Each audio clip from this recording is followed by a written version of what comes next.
The first time Belle Chandler walked into the town of Redrock, New Mexico Territory, in the spring of 1882, she did so with a suitcase held together by twine, a loaded derringer tucked inside her boot, and the quiet, steely conviction that she did not need a single soul in this dust-blown, sun-scorched corner of the earth to make her life worth living.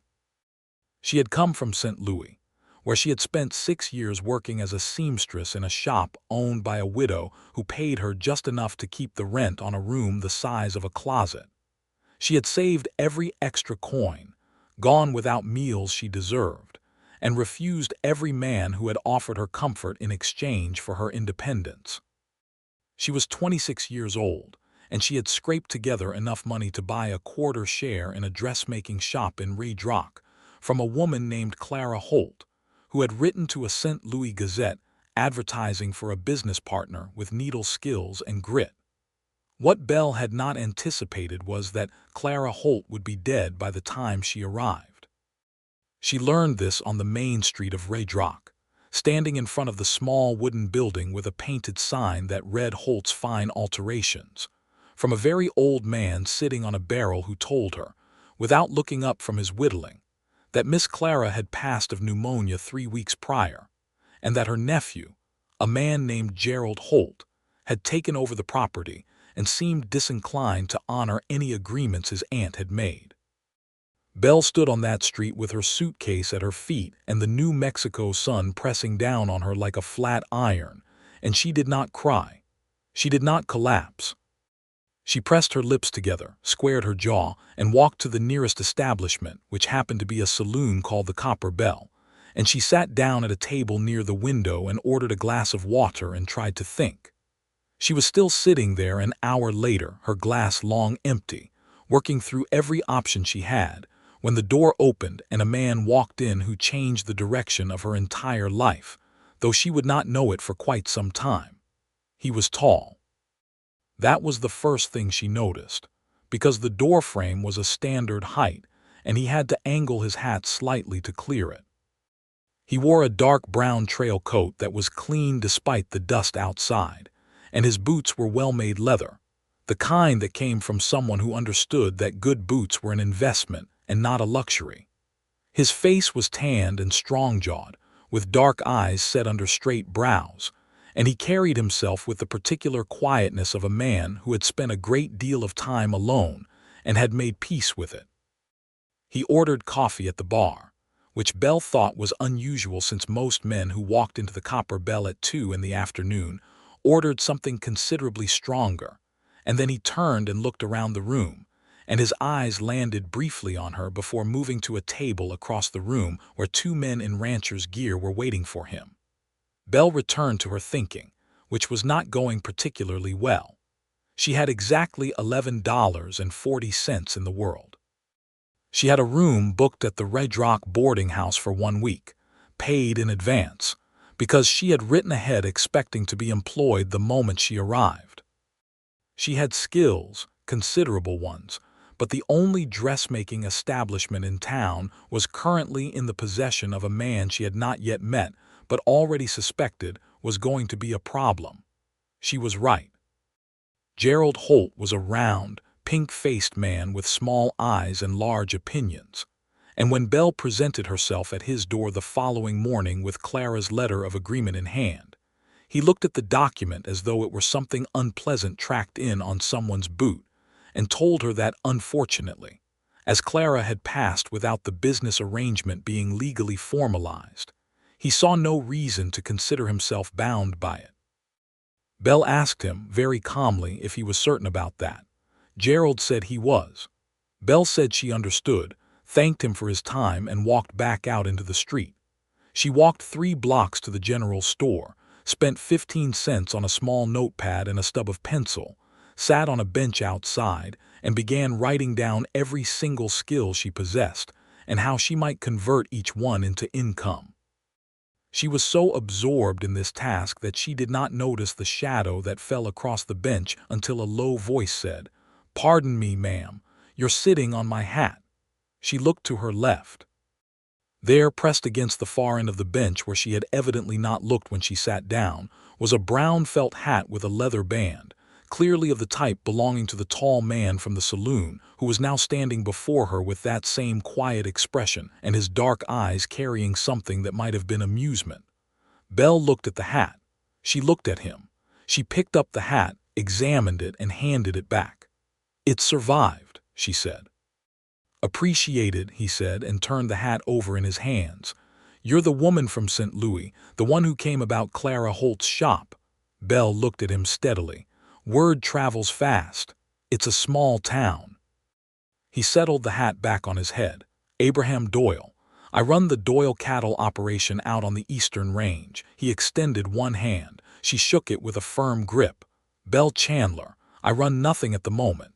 He sat down at the other end of the bench, which she had not invited him to do, but he did it with such natural ease that it seemed less like presumption and more like breathing.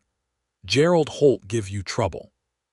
"Gerald Holt is going to give me trouble," she said, with the particular certainty of someone who had met many Gerald Holts in her life. "But I'll sort it out." "I don't doubt it," Abraham said. He did not say it in the way that men often said things like that to women, which was with a thin layer of condescension frosted over the top. He said it simply, as a statement of observed fact. Belle studied him for a moment. "Do you always sit down uninvited?" "You didn't tell me to leave," he said reasonably. She had no good response to that, so she returned to her notepad. He sat in companionable silence for a minute, then said, "Clara was a good woman. She built that shop herself. Started with a hand-crank sewing machine and a bolt of calico and worked it up to something real over 15 years. It's a shame what's happening to it." Belle looked at him again. "Did you know her well?" "Well enough to know she'd be furious about Gerald." He paused. "There's a lawyer in town, man named Patterson. Older fellow, keeps an office behind the telegraph station. Clara did business with him regularly, might be worth a conversation." Belle wrote down the name. "Thank you. Don't mention it." He stood, straightening his coat. "Good luck, Miss Chandler." "I make my own luck, Mr. Doyle," she said, not looking up. She heard what might have been a quiet sound of approval. And then his boots moved off down the boardwalk. Patterson turned out to be enormously helpful.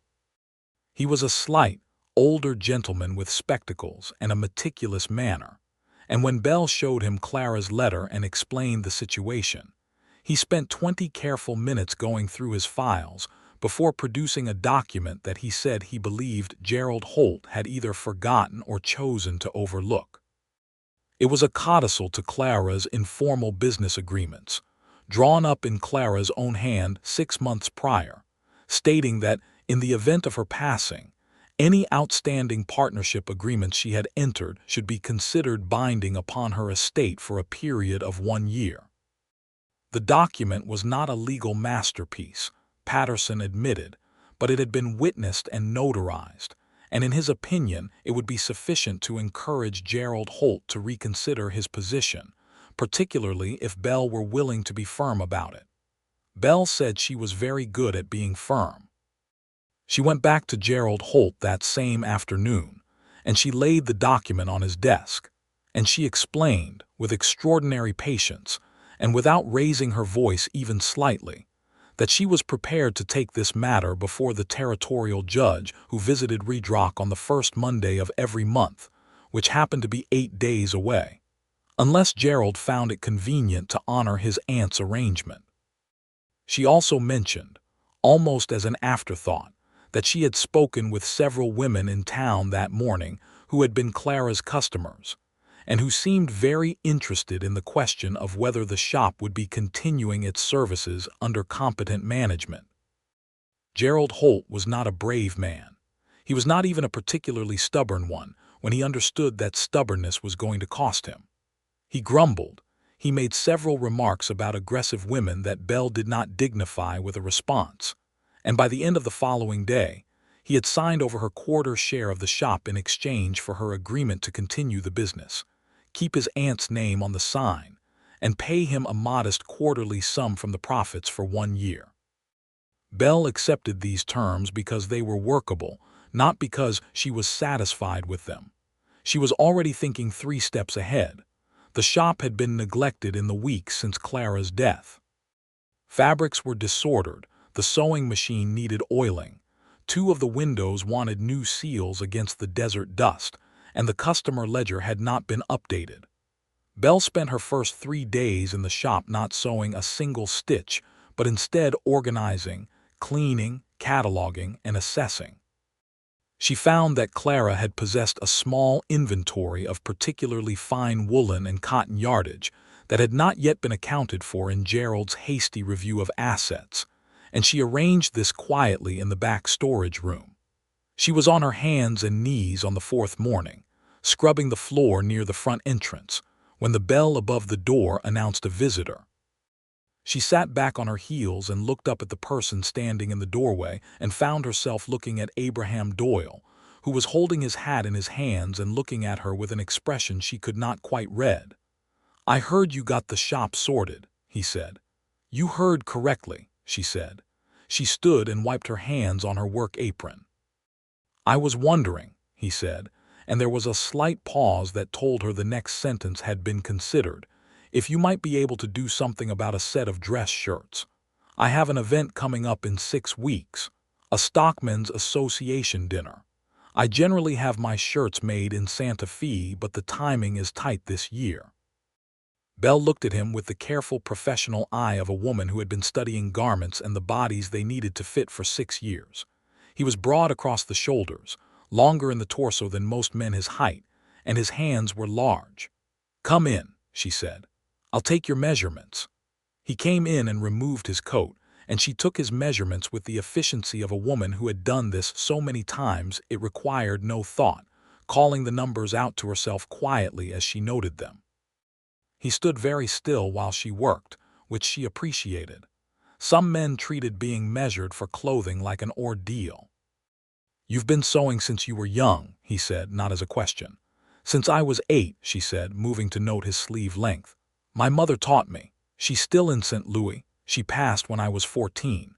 Belle said it without excessive weight because it was old grief well tended and she did not need sympathy for it. My father remarried within the year. I became surplus to requirements." She was not sure why she told him that. She generally did not tell people things like that. She moved to measure the width of his chest and he was quiet for a moment. "I'm sorry," he said. "Don't be," she said. "It made me self-sufficient. I consider that a reasonable trade." She stepped back and reviewed her notations.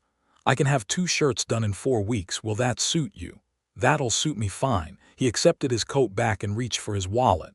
"Half up front," she said, "half on delivery." He paid without question, which she respected. Then he turned to leave and paused at the door.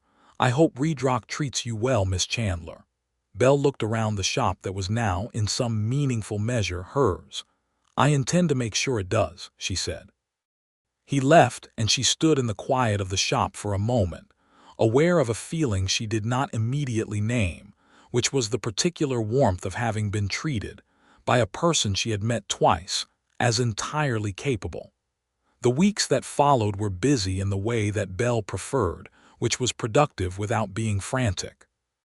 She opened the shop formally, had Patterson help her put a proper notice in the Redrock Weekly Gazette, and within the first 10 days had taken commissions for 3 altered dresses, 1 full dress for a rancher's wife who was going to Albuquerque for a family occasion, and a set of children's clothing for a young woman who had just arrived in town with her husband and their 4 children and very little else. She charged the rancher's wife full price and charged the young mother with the 4 children almost nothing. This was a calculation, not charity. Word of what she had charged the young mother got around, because word always got around in a town the size of Redrock, and within 2 more weeks she had 6 additional customers who came to her specifically because they had heard she was fair. She established a routine. She was in the shop by 7:30 every morning, opened at 8, closed at 6, ate her meals at the boarding house where she rented a room and found the food adequate, and spent her evenings reading or planning the next week's work. She was methodical, precise, and content in a way that felt earned. She saw Abraham Doyle 3 times in the first month, each time briefly and in passing. once when he was at the general store, once when he came in to check on the progress of his shirts, which she showed him, and he seemed satisfied. Once when she was walking back from Patterson's office and he was riding in from the range on a dark bay horse and lifted a hand in greeting as he passed. Each time, she was aware of that same quality he had, the particular stillness of a man who was exactly where he was supposed to be and knew it. She reminded herself frequently, not in Redrock for romance. She was here to build something.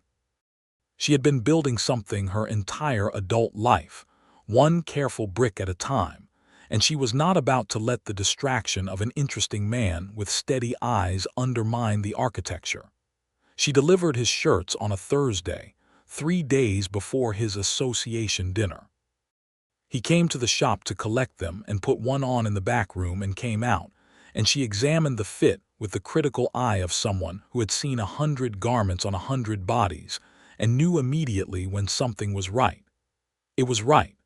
The shoulders sat perfectly, the cuffs fell at exactly the correct point on his wrists, and the body of the shirt accommodated his particular proportions without strain. "This is the best shirt I've ever worn," he said, which was not a compliment she had expected to land quite as hard as it did. "Then the others you've had weren't made well enough," she said, because it was true. She turned to wrap the second shirt in the brown paper she used for deliveries. "I can make you a third at the same rate if you want. You're a good shape to fit." She said it as a practical observation, and then realized how it sounded and kept her face perfectly neutral. Abraham Doyle paid for the shirts and tucked the package under his arm. He looked at her for a moment with that quiet, considering expression. "Chandler," he said, "I wonder if you might consider joining me for supper sometime. Not this week, I understand you're busy, but whenever you have an evening." Belle looked at him steadily. Her first instinct, the one that had served her reasonably well for 26 years, was to say no. Not because she disliked him, quite the opposite, but because she had learned that the fastest way to disrupt the careful structure of a life you were building was to let someone into it who might rearrange things. "I'm not easy company," she said, and she meant it as fair warning. He looked at her with those dark eyes and said, without any particular drama, "Every good thing out here takes effort, Miss Chandler. I've never seen a worthwhile piece of land that didn't need tending, a decent horse that didn't need patience, or a good life that didn't need work. I'm not put off by effort." She stared at him for a long moment. Something in her, some careful, fortified part of her, shifted. Not much, just slightly. Like a door that had been stuck opening just enough to let in a thread of light. "Saturday," she said. "I close at 6. I'll need to change first." He nodded. "I'll come by at 7. She watched him go and then sat down on her work stool and looked at the wall of fabrics and thought that she had not said yes to a supper invitation in 4 years. She told herself it was just supper. That was the reasonable thing to tell herself. She told herself that while she was doing the alterations on a blue cotton dress of her own, adjusting the collar so it sat more elegantly, which she had been meaning to do for months, and somehow found the time to do on Friday evening. She was ready at 5 minutes to 7 on Saturday. She sat in the front room of the boarding house with her hands in her lap and her spine straight and her expression calm, which was the expression she wore when she wanted no one to be able to read what was happening inside her. Mrs. Alcott, who ran the boarding house and was the most amiable gossip in 3 counties, asked her 3 times if she was expecting someone, and Belle gave her the same look each time, which was the look that said the question had been received and the answer would not be forthcoming. Abraham arrived at 7 exactly, which she thought was a good sign, because a man who said 7 and appeared at 7 had a relationship with his word that was worth noting. He had taken care with his appearance. One of the new shirts, clean trousers, his good boots. He carried his hat in his hands when he came through the door, which was a courtesy she noticed. They walked to the town's one respectable restaurant, a place called Marlowe's that served reasonable food and had proper tablecloths, which distinguished it from the Copper Bell and the other establishments where food was served alongside considerable noise. Marlowe's was quiet on Saturday evenings, most of its trade being on weeknights when the ranchers came into town. They sat across from each other and looked at the menus and ordered, and then there was the first real silence between them, the kind that happens when two people who have been meeting in short bursts are suddenly given actual time and have to decide how to use it. Abraham said, "Tell me why you left St. Louis." Most people who asked that question were really asking something smaller, something about travel or opportunity. His tone suggested he was asking the real question. Belle said, "Because everything I built there had a ceiling I could see from the floor. I could have spent another 20 years in that sewing room and ended up with the same small room, the same small wages, and someone else's name on the door. And you wanted your name on the door. I wanted a door of my own," she corrected. "The name follows." He nodded as though this made complete sense to him.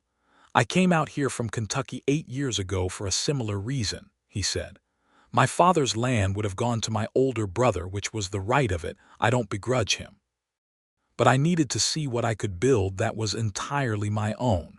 Took 4 years before the ranch was anything but a collection of problems and a prayer." What changed?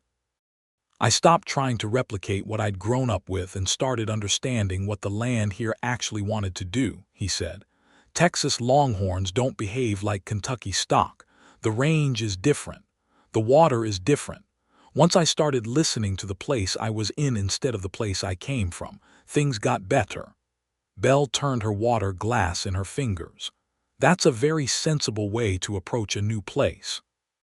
"I'm a generally sensible man," he said, and then something in his eyes suggested the faintest edge of humor, "except in my choice of bench companions." She found herself smiling at that, which was startling. Supper arrived and they ate and they talked. She learned that he was 30 years old, that he had built his cattle operation from nothing to a going concern that now ran 240 head across a range he had purchased acre by acre, that he had a foreman named Pete Marsh who had been with him since the 2nd year and was the most reliable man he had ever employed, and that he read in the evenings, history and natural philosophy mostly, from books ordered through the general store from a bookseller in Denver. He learned, because she decided to tell him, that she had been in love once, at 22, with a man named Charles who had been charming and well-dressed and had eventually revealed himself to be neither reliable nor honest, and that this experience had not broken her heart so much as clarified her understanding of her own requirements in another person. He learned that she had a younger half-sister in St. Louis whom she wrote to monthly and whose welfare she sent money toward when she could. He learned that she had taught herself, from a textbook she found in a library, enough mathematics to manage her own accounts, and that this was a source of private pride. He listened to all of it with the same quality of attention, which was complete without being weighted, and he did not offer unnecessary opinions on any of it. When they walked back toward the boarding house in the cooling desert evening, with the stars out in the enormous New Mexico sky, Belle felt something she had not felt in a long time, which was the specific pleasure of having been genuinely heard by another person. She said at the door of the boarding house, "Thank you for supper." "Thank you for coming," he said. He settled his hat back on his head. "Miss Chandler, I'd like to do this again if you're willing." She looked at him in the starlight. "I told you I'm not easy company," she said. "You did," he agreed. "I recall thinking at the time that easy and worthwhile were not necessarily the same thing." She held his gaze for a moment. "2 weeks," she said. "Come back in 2 weeks. I need to see if you maintain well." The corner of his mouth moved. "I maintain very well," he said. "I'll be the judge of that," she said, and went inside. She stood in the front hall of the boarding house and pressed one hand flat against the wall and breathed in and out and acknowledged to herself, because she was a woman who believed in honest self-assessment, that she was in considerable danger. The next 2 weeks were notable because of what happened with Gerald Holt. Gerald, it turned out, had not been entirely reconciled to the arrangement Belle had negotiated. He was also, she discovered through the reliable channels of small-town information flow, a man with a gambling problem, and a debt to a man named Vickers who ran a lending operation out of the back of a hardware store in the town of Mesilla, 30 miles south. Gerald's plan, as it became clear, was to eventually sell the shop building outright to cover his debts, and he had been slowly, quietly maneuvering to get Belle out before he did so. She found this out on a Tuesday when Patterson sent her a note asking her to come by his office. He showed her a document he had received from a Santa Fe solicitor on Gerald's behalf, which made the argument that Clara's notarized codicil was insufficient to bind Gerald as Clara's heir, and that he retained full discretion over the property. Belle sat in Patterson's office and read the document twice and then set it on his desk. "How strong is Gerald's argument?" she asked. Patterson took his spectacles off and polished them thoughtfully. "Moderately strong," he said. "The codicil is not a formally executed legal document. However, I believe that if we present the matter to Judge Calloway when he comes through, we have a reasonable case. The question is timing. Gerald knows Calloway is due in 3 weeks. He may try to force the issue before then." Belle said. "What options do I have in the meantime?" Patterson said. "If you had the capital, you could offer to purchase the shop outright. That would remove the question entirely." Belle thought about how much money she had, and how much the shop would reasonably cost, and those two numbers were not close to each other. She thanked Patterson and walked back to the shop and sat at her sewing machine and thought while her hands did the work of finishing a hem, because her hands had long since learned to operate independently while her mind was otherwise occupied. She thought about this problem for 2 days. On the 3rd day, when she was measuring out a length of calico for a customer, it occurred to her that what she needed was a financial partner, not Gerald Holt. Someone who understood that the shop was a going concern and would produce a steady return on a modest investment. She had the customers. She had the skill. What she needed was a cash position strong enough to remove Gerald Holt from the equation permanently. She thought of 3 people in town who had money and might be interested, assessed each of them, and on the 4th day walked into the office of Mrs. Ruth Carlson, who was the widow of the man who had owned the largest ranch in the county before his death 4 years prior, and who now managed her own considerable affairs with a sharpness that Belle had found admirable from the moment she heard about her. Ruth Carlson was 61 years old, small, silver-haired, and had eyes that reminded Belle of a hawk who had been watching a particular field for years and missed nothing that moved through it. She received Belle in her sitting room, offered tea, and listened without interruption while Belle laid out the entire situation: the agreement, the shop, Gerald's maneuvering, the legal position, and the specific financial proposition she was making. When Belle finished, Mrs. Carlson was quiet for a moment. Then she said, "What return are you projecting on the investment?" Belle produced her ledger, which she had been keeping meticulously for 5 weeks and which showed clear numbers. She walked Mrs. Carlson through the figures with the same precision she used on everything. Mrs. Carlson looked at the ledger for considerably longer than she had listened to Belle's presentation. Then she set it down and looked at Belle with those hawk eyes. "Clara Holt talked about you," she said. Belle was surprised. "I never met her." "She wrote to me after she wrote to you," Mrs. Carlson said. "She said she had found a woman in St. Louis who had the kind of spine this town needed more of. She was looking forward to meeting you." There was a brief pause. "I miss Clara a great deal. I would like to see what she started protected." She reached for her teacup. "I'll have my man of business draw up an agreement. Give me 3 days." Belle walked out of Ruth Carlson's house feeling as though something that had been knotted for weeks had loosened a full turn. She stood on the street and tilted her face up to the blue sky and felt, with a rush of something she could only call gratitude, that Clara Holt, a woman she had never met, had somehow made all of this possible.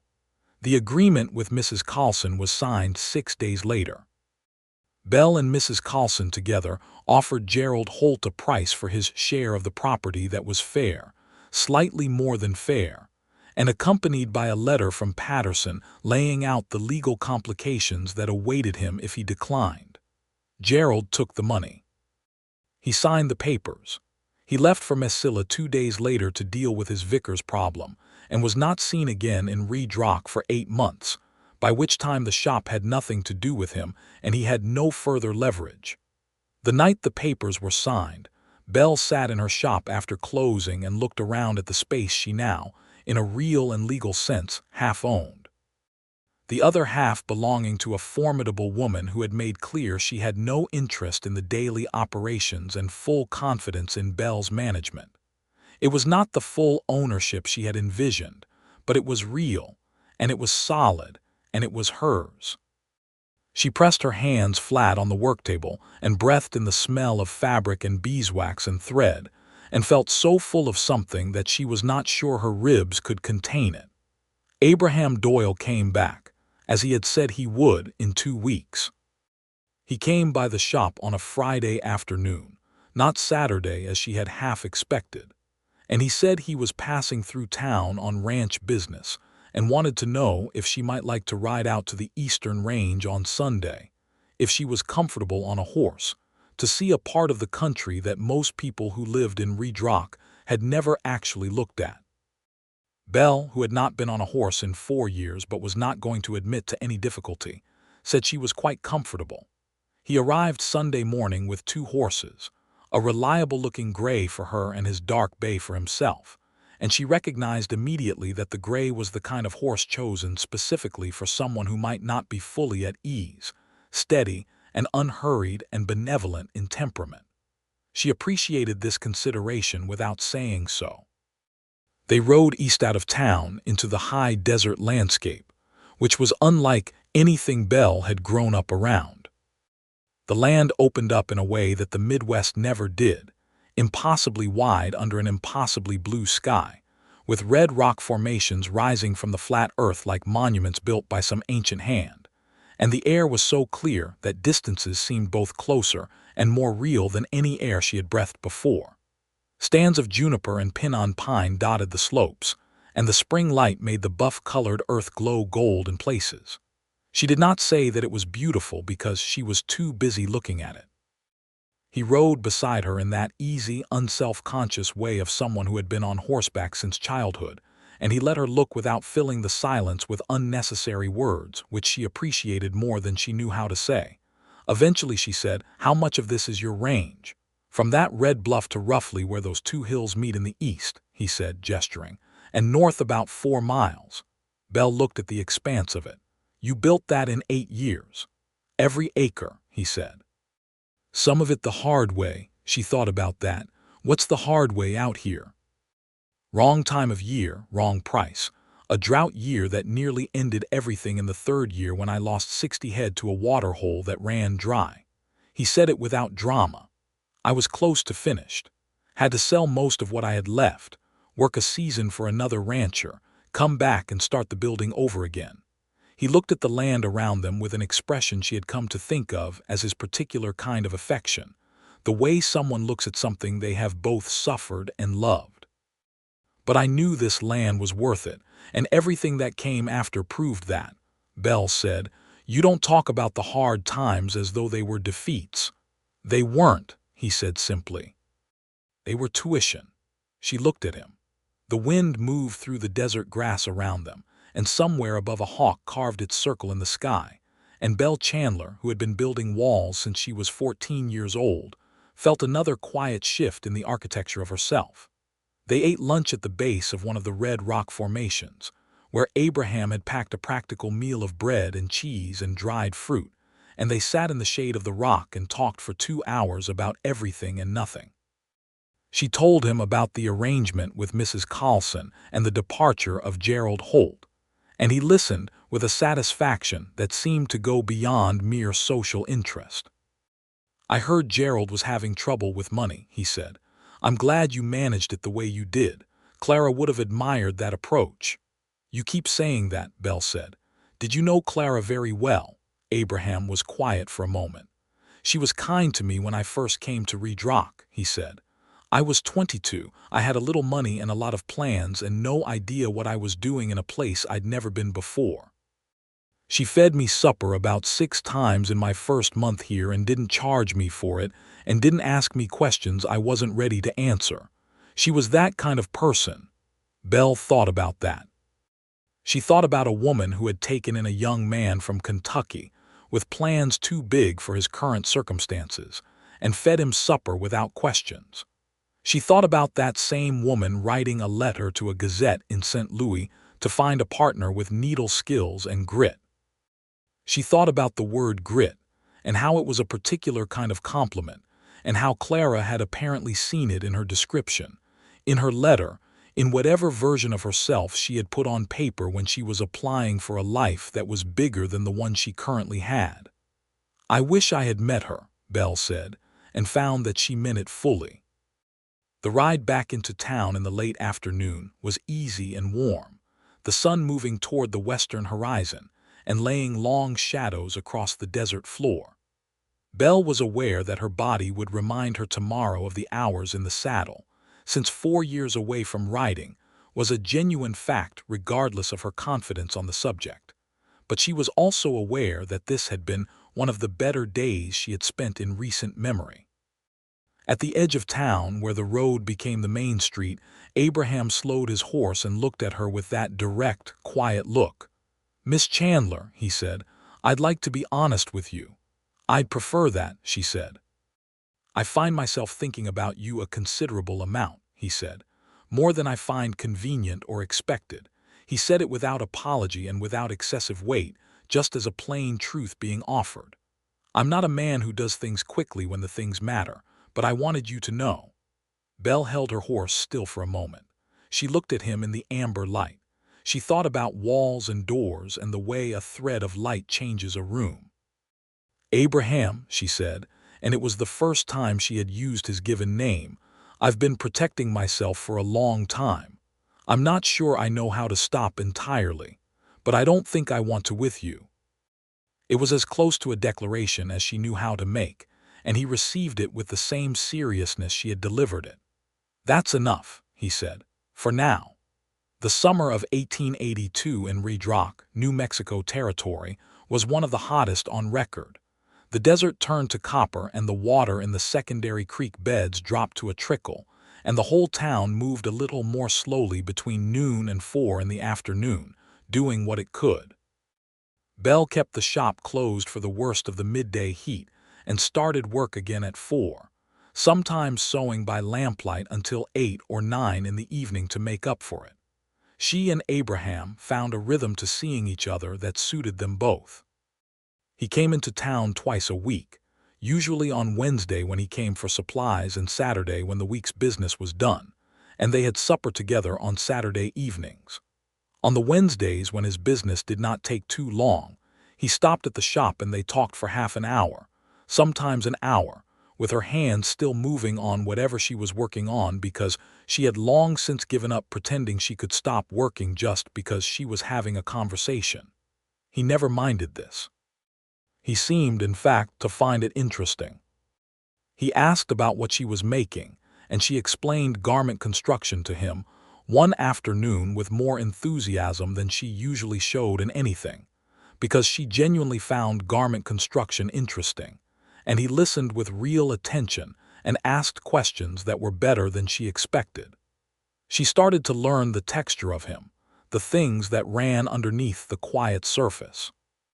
He was a man of deep loyalties and had been hurt by a betrayal of them once, which he mentioned briefly and without detail, but which explained something about the carefulness he moved with.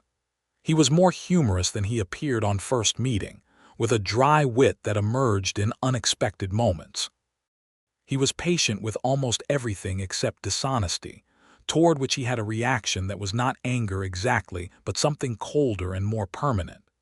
He was, in the most straightforward meaning of the word, good, and Belle, who had been cheated by people who performed goodness, was learning to recognize the real version of it. She also, slowly and with some private alarm, discovered that she was in love with him. Not the sudden, overwhelming kind she had experienced with Charles at 22, which had felt like being knocked off her feet by a wave. This was something that built the way her shop was building, steadily, brick by brick, each conversation and each easy silence, and each moment of being genuinely known adding to a structure that was becoming more solid than anything she had let herself build in years. She did not tell him this immediately, because she was Belle Chandler, and telling anyone anything important required her to be certain. What she did instead was make him a jacket. She had his measurements from the shirts. She found, in her back inventory, a length of deep charcoal wool that had been ordered by a customer who then moved away without collecting it, and it was exactly the right weight and quality. She spent 3 weeks on the jacket in the evenings after closing, doing the work with the same meticulous attention she gave to her best pieces, cutting it to his particular proportions, doing the shoulder construction twice until it was right, hand-stitching the lapels with a fineness that no one might notice at a distance but that would be apparent in the hand. She did not tell him she was making it. She gave it to him on a Saturday evening in late July, after supper, out of the brown paper wrapping on the step of the boarding house while the fireflies moved in the dark spaces between buildings. A rarer sight this far west than she was used to but present, she had learned in the lower desert areas near Redrock. He held it for a moment and then looked at her. "Belle," he said. "Try it on," she said, because she needed to see if it fit. He took off the jacket he was wearing and put the charcoal wool one on, and it fit exactly as she had intended, which was perfectly, the shoulders sitting correctly, the body following his natural line without pulling. He looked down at it and then at her, and there was something in his expression that she had not seen before, which was a depth of being moved that he had kept behind that quiet exterior. "This is the finest thing anyone has ever made me," he said. "I put 3 weeks of evenings into it," she said. He looked at her very directly. "Why?" She took a breath. "Because I wanted you to have something that was made specifically for you, with that kind of attention. Because I think you deserve that kind of attention." He was quiet for a moment in which the fireflies moved and the town was settling into its evening sounds, horses moving in the distance, a door closing somewhere, the warm desert dark wrapping around them. Then he stepped forward and cupped her face in his large, careful hands, and he kissed her with the same quality he brought to everything, which was full presence without hurry, and she felt the last fortified wall she had been holding for 12 years decide, entirely on its own, to come down. She kissed him back. She pressed her hands against the charcoal wool of the jacket she had made him and kissed him back, and the night air smelled like desert heat releasing into coolness, and the fireflies moved in their quiet light, and it was, she thought afterward, one of the most significant moments of her life. They walked out together in the evenings when the heat broke, through the quieter streets of town, talking about everything, and she found that the shape of her days, which had been good and purposeful, was now also full in a way it had not been before, a way she had been telling herself she did not need. She had been wrong about that. She admitted this to herself without excessive drama and moved forward. In September, Ruth Carlson invited Belle for tea, which was a regular occurrence by now, and mentioned with the directness that Belle had come to rely on in her, that she had noticed Abraham Doyle coming and going from the shop with a frequency that suggested something more than a man with extensive shirt requirements. Belle drank her tea. "He's a good man," she said. Ruth Carlson looked at her with the hawk eyes. "He is," she agreed. "His father in Kentucky must have done something right. Though in my experience, the men who come out here alone and build something decent do it mostly out of their own character." She paused. "Are you happy, Belle?" Belle considered the question with the seriousness it deserved.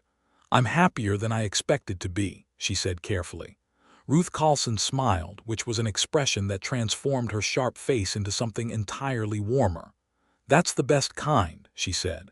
The autumn came in with cooler nights and the smell of things changing, and the cottonwood trees along the creek turned gold and the ranchers began their fall roundups. Abraham was busier during this period, sometimes not coming into town for 4 or 5 days, and Belle found herself with a restlessness during those gaps that annoyed her. She was not the kind of woman who needed someone's presence to function. She told herself this firmly and went back to work. He appeared on an October evening at the shop door just before closing, trail dusty from the roundup, and said, "I know it's late. I just wanted to see you." She looked at him across the shop. He was tired in the honest way of a man who had been doing physical work for days, and there was dust on his coat and his hat, and his eyes were steady and direct, and she felt such a flooding rush of uncomplicated gladness at the sight of him that she had to look back at her sewing for a second to collect herself. "Come in," she said. "I have the last of the coffee." He came in and sat on the stool she kept beside her work table and drank the coffee while she finished the hem she was on, and they talked about the roundup and the shop and a letter she had gotten from her half-sister in St. Louis who was doing better, and neither of them tried to make anything more formal than it was, and it was, in the way of it, entirely perfect. In November, Abraham asked her to marry him. He did it not at supper or on some constructed occasion, but in the middle of an ordinary conversation on a Wednesday afternoon when she was holding 3 pins in her mouth and examining a bodice seam she was not satisfied with, which he said afterward was entirely like her, and that he had not planned it for that moment but found he could not say it any more. She took the pins out of her mouth and looked at him. She said, "I told you I'm not easy." "You did," he said. "I told you every good thing takes effort. I meant it then and I mean it now." She set the pins down on the work table very carefully. She thought about St. Louis and the small room and the ceiling she could see from the floor. She thought about Redrock and the shop that was hers, and the morning she had scrubbed the floor of it on her knees because it needed scrubbing. She thought about Ruth Carlson and Patterson and Clara Holt, who had sent for a woman she had never met because she recognized something in a letter, something about the particular kind of person who would go to the trouble.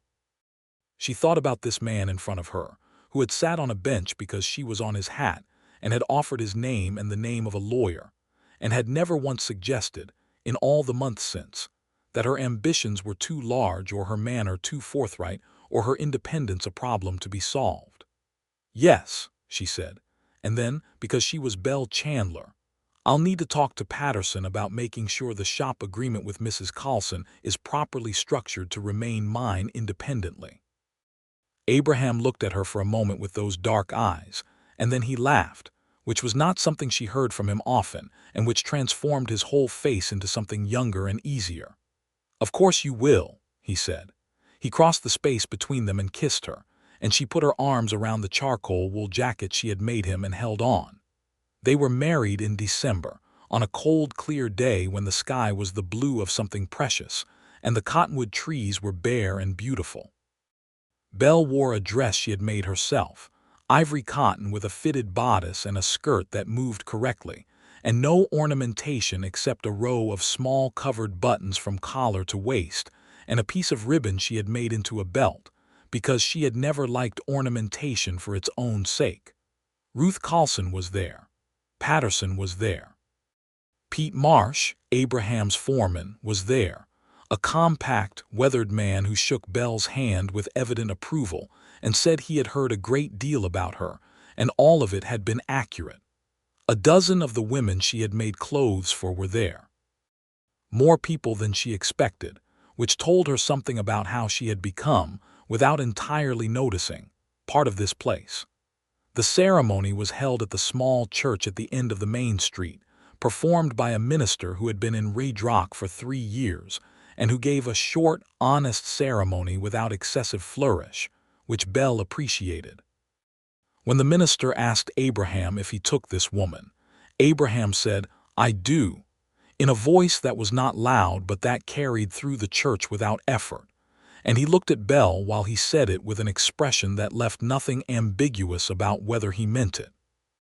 When the minister asked Belle if she took this man, she looked Abraham directly in the eyes the way she did everything, fully and without reservation, and said, "I do," and felt, saying it, that the last 12 years of her life had all been, in some way she could not have seen at the time, pointing toward this moment. They went back to the ranch that evening. Belle had been out there 3 times in the autumn, and she had assessed it with the same eye she brought to everything, which was practical and observant and genuinely interested. The ranch house was solid and well-made, built by Abraham in the third year after the bad drought, with good windows and a proper kitchen and a wide porch that faced east to catch the morning sun. He had known she would be looking at it from a domestic perspective and had said nothing except that anything she wanted to change or improve, she should and would, because it was her home as much as his. She had made small changes and additions over the weeks between the engagement and the wedding, careful ones that expressed her preferences, without erasing what was already good. A particular arrangement of the kitchen for efficiency. A proper sewing room from what had been a storage room, with the best north-facing light. Curtains she made herself from a fabric that caught the morning sun and turned it warm. That evening, their first in the house as married people, Abraham built a fire in the sitting room and they sat beside it and drank the good bourbon that Pete Marsh had given them as a wedding gift, and they were quiet for a while in the way of people who have nothing they need to perform for each other. "Are you content?" Abraham asked her. Belle thought about that word, content, and how she had spent years reading it as a lesser word, something settled for rather than chosen. She thought now that she had been wrong about that content was not the absence of wanting but the presence of rightness, the feeling of a thing being in its correct place. "Yes," she said, "more than I knew was available to me." She paused. "That's not a complaint, it's a correction." He smiled at her, which was the private smile she had come to think of as entirely hers. "A correction of what?" "Of what I thought was possible," she said. "I had a low estimate." He reached over and took her hand. "We'll keep working on that," he said. The spring of 1883 came on fast and warm after a wet winter that had been good for the range, and both Belle's business and Abraham's cattle operation were prospering. Belle had hired a young woman named Josie Wheeler, who was 18, the daughter of the blacksmith, and who had been making her own clothes for years with a natural talent that Belle recognized and was determined to develop properly. Josie came in 4 days a week and learned with the kind of eagerness that made teaching a genuine pleasure. With Josie's help, Belle was able to take on more complex commissions, and word of the shop's quality had spread to surrounding towns and even as far as Albuquerque, where a woman who had received a dress as a gift from a Redrock relation had written asking if Belle did commissions by post, which she did. She and Ruth Carlson had, over the winter, extended their partnership arrangement, and Mrs.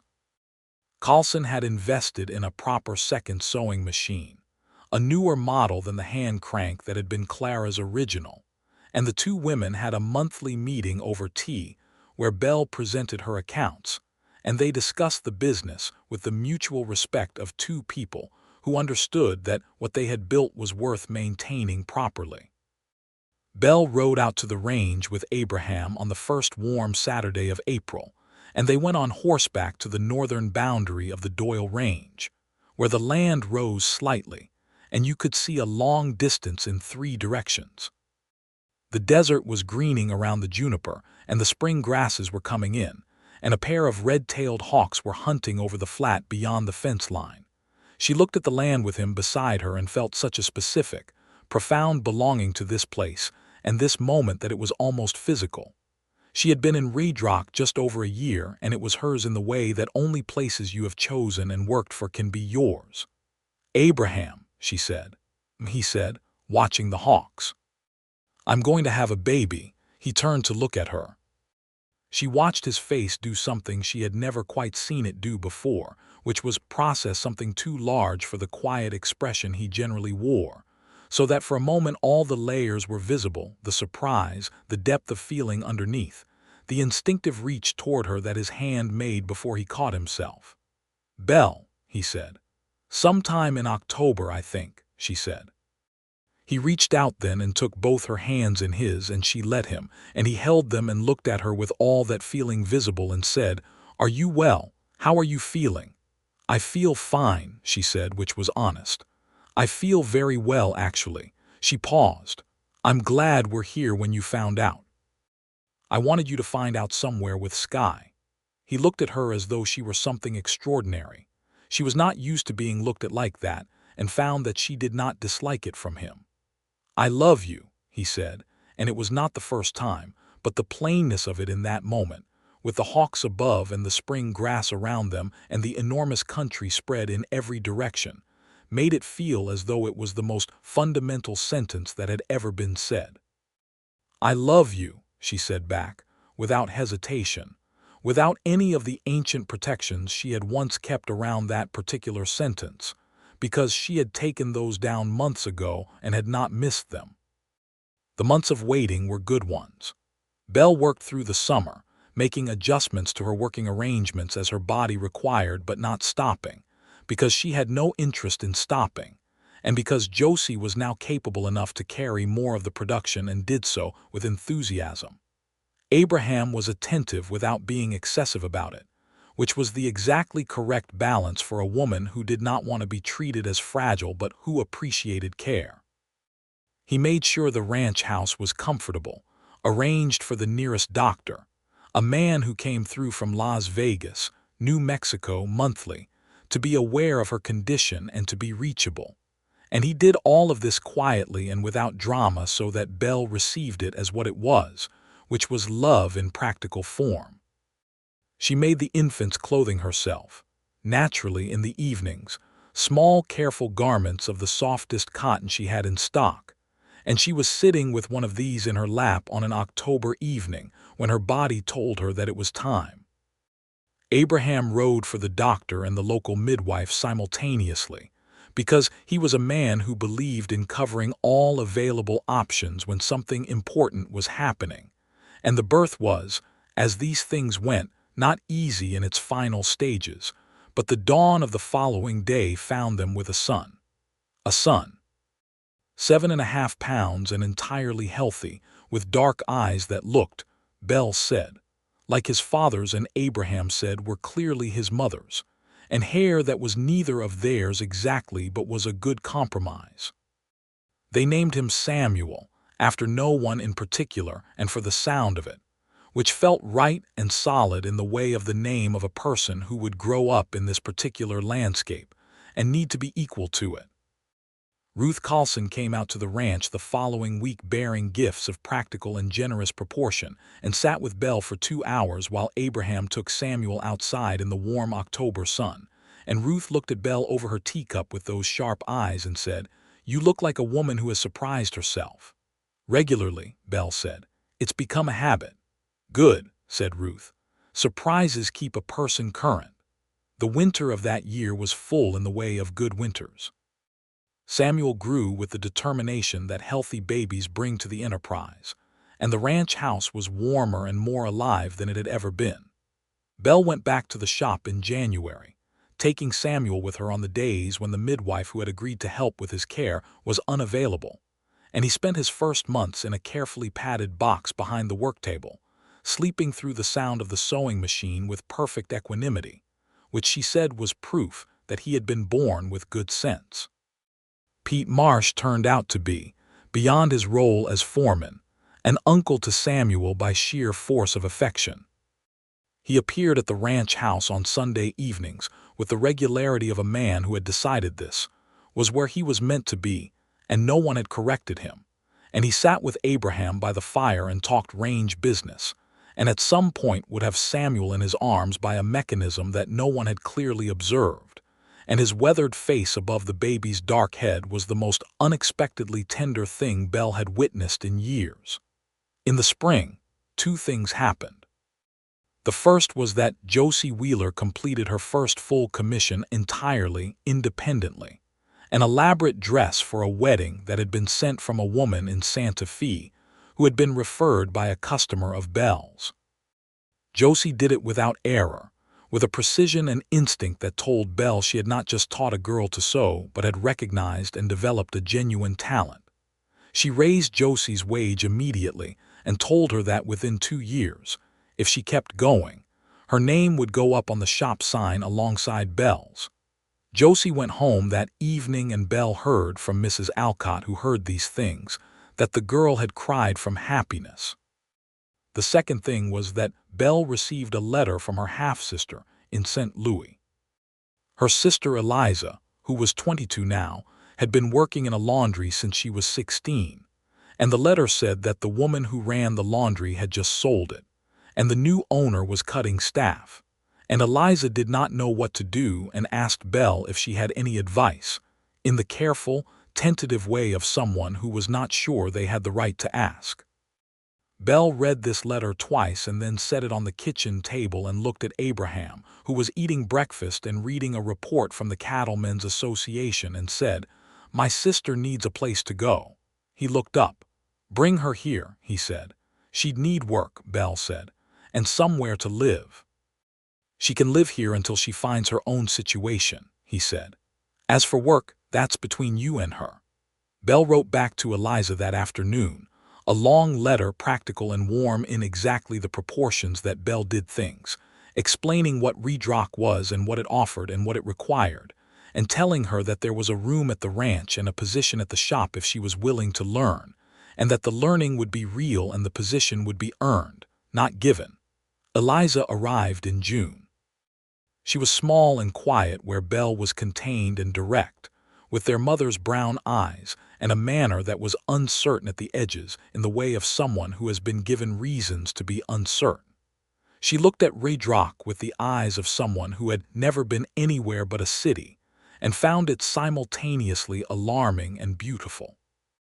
Abraham met her at the stage with Belle and shook her hand and treated her with the same plain-spoken courtesy he extended to everyone, which was neither more nor less than what she needed. And Eliza looked at him afterward, on the wagon ride back to the ranch, with the expression of someone recalibrating what they thought the world contained. That evening, over supper, with Samuel asleep in the next room and the desert night outside the windows, Eliza said, "You built all of this." Belle looked around at the kitchen and thought about what all of this meant.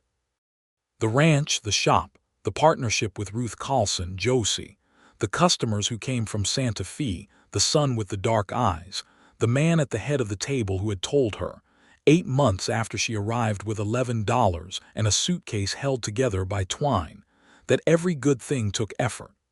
"We built it," Belle said, and Abraham caught her eye across the table with a look that said everything they did not need to say aloud. Eliza learned to sew from the beginning, because she had no background in it at all, but she was quick and careful and motivated in the way of someone who has been given a genuine chance and knows it. Belle taught her the way she did everything, directly and without condescension, with honest correction when things were wrong and honest acknowledgement when they were right. Within 3 months, Eliza could produce a respectable basic garment and was improving daily.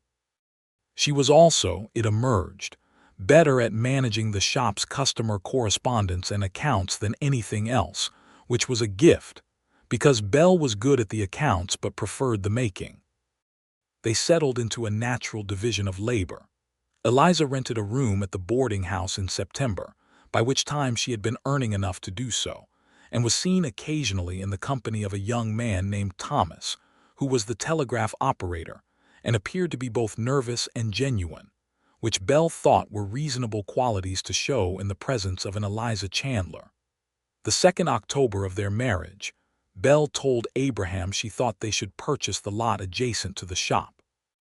It had been empty since a building had come down 2 years prior, and the owner, who lived in Colorado, had not decided what to do with it.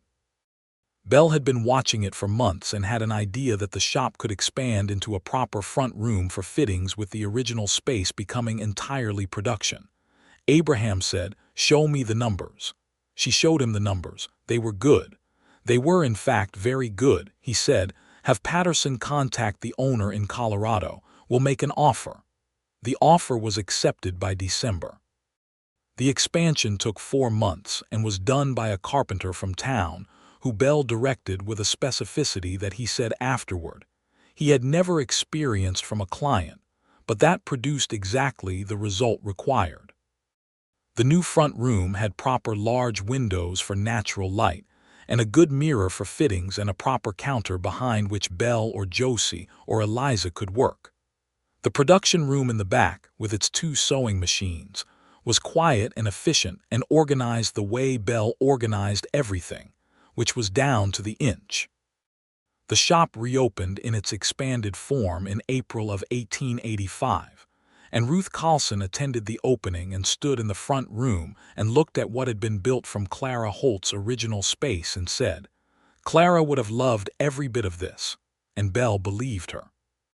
Samuel was walking by then, a determined and extremely vocal enterprise, and frequently came to the shop with Belle on Saturday mornings, and sat in the production room on a blanket and played with spools of thread, which kept him busy longer than anything else they had found.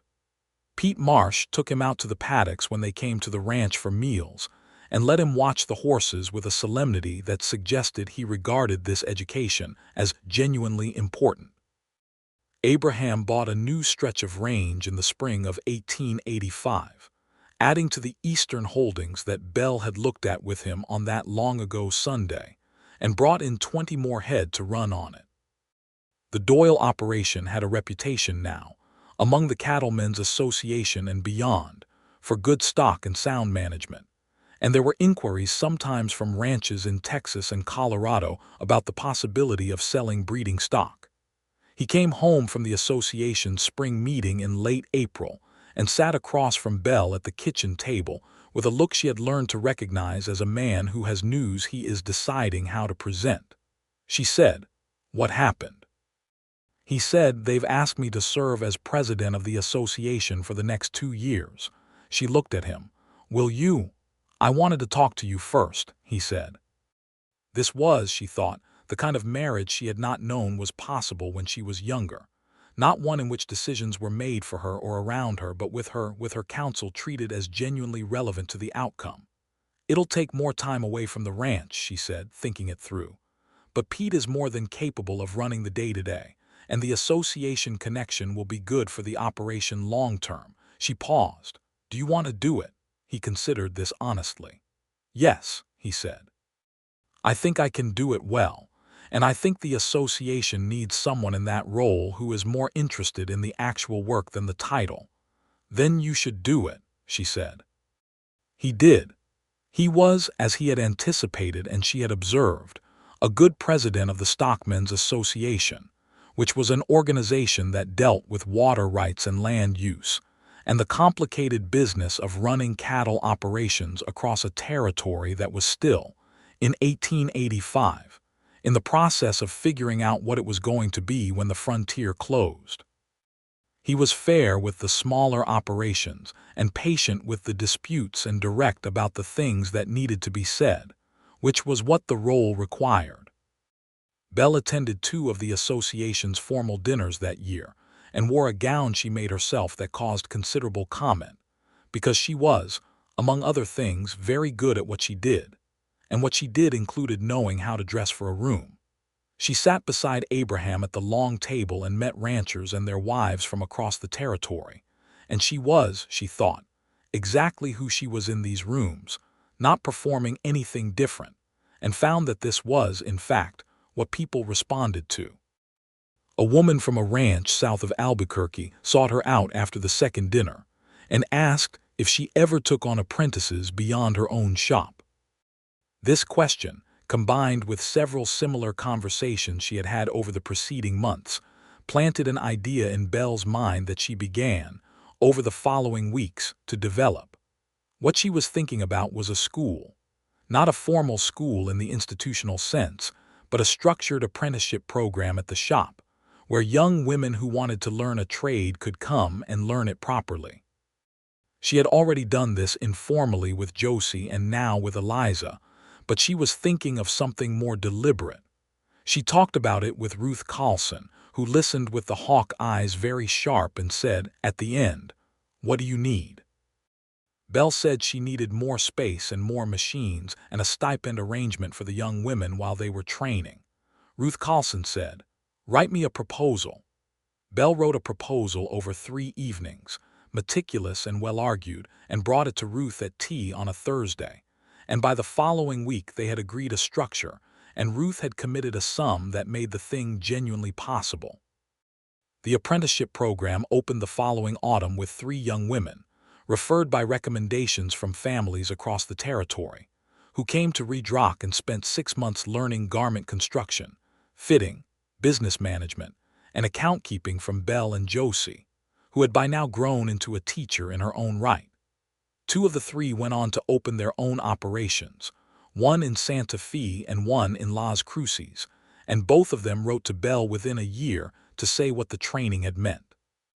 Samuel was 3.5 and unstoppably energetic, and entirely his father's son in his relationship with the outdoors, and entirely his mother's son in his absolute certainty about what he wanted, which was a combination that kept both his parents very busy and very entertained.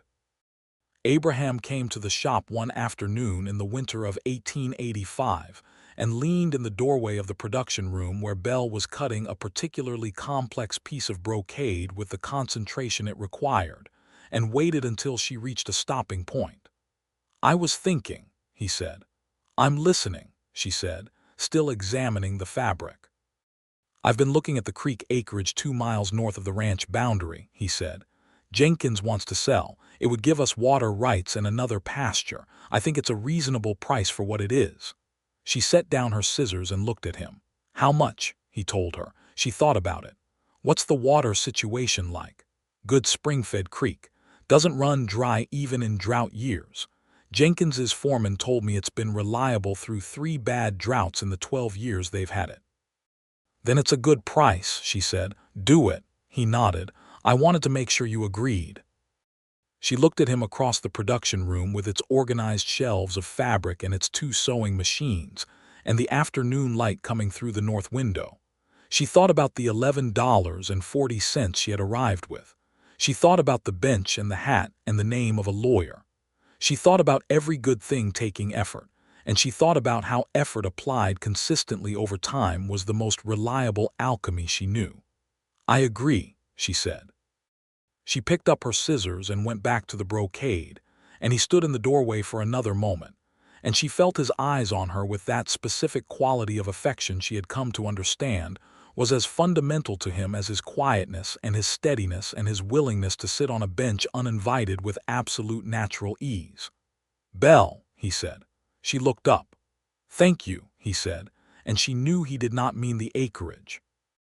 "Go by your creek," she said, and turned back to her work so he would not see what her face was doing. By the spring of 1886, the town of Redrock had grown. A second general store had opened. 2 new families had come in from Texas and one from Ohio, the latter bringing with them a small school that was housed in a room next to the church and taught 15 children of varying ages by a young man named Henderson, who had been educated in Cincinnati and had come west for reasons he declined to specify, but which were generally assumed to involve a failed romantic situation of some kind. Samuel Doyle was 4 and would be starting in Henderson's school the following September, and he accepted this information with the seriousness he brought to everything that was presented to him as significant. Belle was expecting their second child by April, and this time the anticipation was different, not less but more experienced, and she moved through the months of it with the particular ease of someone who has done a thing before and learned from it. She kept the shop going, kept the apprenticeship program running, kept her monthly meeting with Ruth Carlson, and kept riding out to the ranch when she wanted to, which was frequently, because she had learned that she was a person who needed to see the land regularly to feel properly anchored in herself. Abraham was attentive in the exact calibrated way she required, which he had learned well by now, attentive without hovering, concerned without performing concern. He made sure the doctor was available, made sure the house was organized, made sure that when she said she was fine, she was actually fine, and when she said she needed something, she got it. And he did all of this without ever making her feel like a condition to be managed rather than a person to be loved. The second child arrived in August, a girl, healthy and loud and from her very first hours demonstrably opinionated. They named her Clara. Belle chose the name and Abraham accepted it without question, and the first time he held Clara Doyle in the ranch house in the morning light, his face had the same layered quality it had had when Samuel was born, all the depths of him made briefly visible. "Clara," he said quietly to the baby. "Clara Holt would have liked her," Belle said. "I think Clara Holt would have liked everything about what you've built here," he said. Belle looked at him over their daughter's head. "What we've built," she said. He met her eyes. "What we've built," he agreed. Ruth Carlson came out to see Clara and spent a long time holding her with a gentleness in her hawk face that was different from her usual sharpness. And Belle watched this and thought about the way women supported each other across the years and distances if they were given the chance to, if the structures existed that allowed it. She thought about Clara Holt writing a letter to a St. Louis Gazette. She thought about Ruth Carlson reading that letter and then deciding to invest in a woman she had met once because she recognized what was there. She thought about what she was doing with the apprenticeship program, and she thought that what all of these things were, at their foundation, was a conviction that women with skill and grit deserved a door of their own, and that those who already had one were responsible for helping the next one find hers. She was, she thought, going to keep doing this for a long time. Samuel took the arrival of Clara with the mixed feelings of a 4-year-old who has had 4 years of being the center of things and is now required to share that position. But he settled into his role as an older brother with the same determination he brought to everything, and within a month was volunteering information about how to hold her and what sounds she liked, and had designated himself her primary protector at an age when he was himself arguably still in need of protection. Which made Pete Marsh and Abraham both smile in the same quiet way. The fall of 1886 was warm and long, and the ranch was having its best year since Abraham had started it. He rode out with Belle on an October afternoon, the two of them having left the children with Eliza, who had become, over the preceding 2 years, an essential member of both the shop and the extended family. Her manner no longer uncertain at the edges but settled and clear, Thomas the telegraph operator having proved both nervous and genuine in continuing equal proportions. They rode to the northern boundary where you could see the long distances in 3 directions, where Belle had told him she was going to have Samuel 4 years ago. It was the same sky, the same red and gold desert, the same enormous country. The hawks were hunting over the flat again, or different hawks making the same patterns. Belle looked out over all of it and felt the same thing she had felt on that first Sunday ride 4 years ago, that the land opened up in a way that was particular to this place, that the distances were real and honest, and did not lie about what they contained. She had grown to love it with the same kind of love she had for the man beside her, which was deep and chosen, and built on a true understanding of what it was. "I used to think," she said, "that I had to build a life in spite of everything that made it difficult. All the things I didn't have and the things I had to get around and the walls I had to find ways past." Abraham was quiet, listening. "I think now," she said, "that I was wrong about that. Not entirely wrong, but wrong in the framing of it. It was never about getting past the difficulty. It was about the fact that I was always going towards something." She paused. "I just didn't know what it was yet." He looked at her with those dark eyes that she had been reading for 4 years, that she now knew the way she knew her own hands. "And now," he said. She looked at the country spreading out before them, at the juniper and the red rock and the gold desert grass and the autumn sky. She thought about Samuel at Henderson School and Clara at home with Eliza. She thought about the shop and Josie's name going up on the sign next spring, and the new group of apprentices who were coming in November. She thought about Ruth Carlson's hawk eyes and Patterson's careful hands on his documents and Pete Marsh holding a baby with his weathered face gone entirely soft. "Now I know," she said.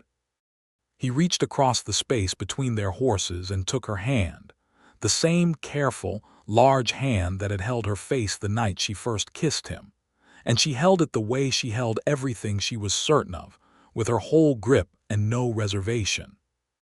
They rode back to the ranch in the long golden afternoon light, and the house was warm when they got there, lamplit against the gathering dark, and from inside came the sound of Eliza's voice reading something aloud and Samuel's voice responding with opinions and Clara's small determined sounds of general existence. And Abraham held the door and Belle stepped inside, and the warmth and the light closed around them both, and she thought that this was it, the thing she had been building toward all along. Not despite the difficulty, but because of it. Not in spite of herself, but entirely because of who she was. Every careful brick and every hard year, and every morning she had gotten up and decided that what she was making mattered. Clara Holt had recognized something in a letter. Ruth Carlson had recognized something in a conversation. Abraham Doyle had recognized something on a bench. And Belle Chandler had spent 4 years in a new country building the life she had always been capable of, one stitch at a time, with the particular grit of a woman who knew that every good thing worth having was worth the effort of getting there.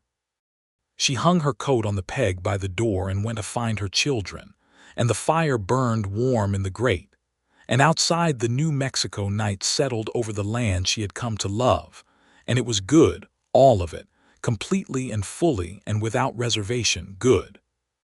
Years later, Josie Wheeler would tell her own apprentices that she had learned everything that mattered from a woman who had arrived in Redrock with a suitcase held together with twine and $11, and the absolute conviction that she was going to make something real. She would say that the most important thing Belle Doyle had ever taught her was not how to cut on the bias or how to construct a proper sleeve, though both of those things were valuable. It was the way she had looked at every difficult thing that stood between her and what she was building, and treated it not as an obstacle but as the work, the necessary work of a life worth living. Eliza Chandler married Thomas the telegraph operator in the spring of 1887, and the wedding dress was made by Belle, naturally, and by Josie, and by 2 of the current apprentices, all of whom worked on it together in the evenings of the week before the wedding, the shop lit by lamplight and full of the particular warmth of women working together on something that mattered. Belle cut the final seam on the morning of the wedding and held the dress up in the north light of the production room and felt the pleasure of a thing made exactly right, which was a feeling that never diminished no matter how many times she felt it. Samuel Doyle, at 5, served as the ceremony's self-appointed guardian, standing at the end of the aisle with an expression of profound responsibility that made everyone present need to look at something else to maintain their composure. Clara Doyle, at 10 months, was held by Abraham through the ceremony and regarded the proceedings with the evaluating look she had brought to everything since birth. And Abraham held her with the ease of a man who had grown into this life, as naturally as the ranch had grown into the land. After the wedding, after the celebration, after Eliza and Thomas had gone to their new life together, and the guests had scattered and Samuel was asleep on his feet and had been carried to bed, and Clara was down for the night, Belle and Abraham sat on the wide porch of the ranch house in the cooling spring evening, and the stars came out over the New Mexico territory in their full extravagance, which never seemed ordinary no matter how many times she had seen it. He said, "You're thinking about something." "I'm always thinking about something," she said. "You're thinking about something specific," he said. She was. She was thinking about a sentence he had said to her outside a general store in Redrock on a spring morning in 1882, when she was a woman with $11.40 and a suitcase held together with twine and the quiet, steely conviction that she did not need anyone in the world to make her life worth living. She had been right about that. She still believed it. A person had to be able to stand on their own ground or they were not standing at all. But she had learned in the years since that standing on your own ground and standing there beside someone who chose to stand next to you were not the same thing, and that the second did not diminish the first. It made it larger. She had been told she was difficult. She had told herself she was difficult. She had offered this information to Abraham Doyle as fair warning on a day she could still picture clearly, the afternoon light in the shop, the pins in her hand, the particular quality of the air between them. And he had looked at her and said what he said, which she had carried with her like a stone worn smooth in a pocket, something she could reach for without thinking and always find there. Every good thing out here takes effort. She looked at the stars. She reached for his hand. She said, "I'm glad you sat on that bench." He was quiet for a moment in the way of someone placing the reference. Then he made that quiet sound that she had learned to read as his version of a laugh, the one that meant he was genuinely amused rather than politely so. "I'm glad you were sitting on my hat," he said. She leaned her head against his shoulder, which was not something she had done easily when she first met him, and which she did now without thinking naturally, the way she breathed. The desert night held them both in its enormous quiet. The stars burned over the territory. The ranch was asleep around them. She was, as Ruth Carlson had asked, and she had answered, happier than she had known was available. She was more than she had thought she would be allowed to be, in a life she had built with her own hands and her own choices, and the particular effort of a woman who had always known what she was capable of, even on the days when no one else seemed certain. She closed her eyes. She held his hand. The spring night moved over the land they had made theirs, and everything was, at last and completely, as it should be.